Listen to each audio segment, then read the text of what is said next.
Објавувањето на аудиоснимките не само што откри докази за корупција на владата, туку покажа дека постои широко распространет таен надзор.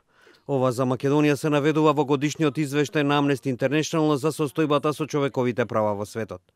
Во извештајот за минатата година се вели дека по објавувањето на аудиоснимките на разговори меѓу министри, членови на владачката ВМРО од ДПМН, следеше политичка криза во Македонија. Снимките објавени од лидерот на опозицијската СДСМ Зоран Заев откри корупција во владата, злоупотреби на функциите, изборни измами и недостиг на почитување на човековите права, како и мешање во независноста на судството. Заев беше обвинет, заедно со други, за кривични дела, вклучувајќи шпионажа, а владата тврди дека снимките се измислени од странски разузнавачки служби. Што се однесува до слободата за изразување, Amnesty International ја посочува проценката дека над 2000 новинари биле под надзор над владата. Објавените снимки покажале индиректно финансирање на провладините медиуми, како и политичко влијание врз изборот на новинари и содржината на вестите. Нападите врз независните новинари продолжиле. Amnesty International подсетува дека на 9 мај специјални полициски единици започнале вооружена операција во Куманово со, како што се наведува, наводна цел да се спречат напади врз државни и цивилни цели.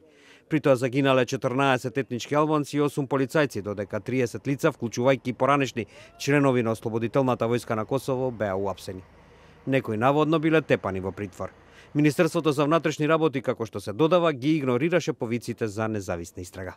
Амнести наведува и тоа дека низ Македонија лани поминале најмалку 600.000 мигранти и бегалци и оти имало случај на нивно малтретирање од граничната полиција и оти тие биле изложени на напади од страна на вооружени банди. Исто така се наведува дека над 10.000 македонски државјани, главно роми, бегајќи од дискриминација и сиромаштија, аплицирале за азил во земјите на Европската унија, но оти мал дел од нив успеале во тоа.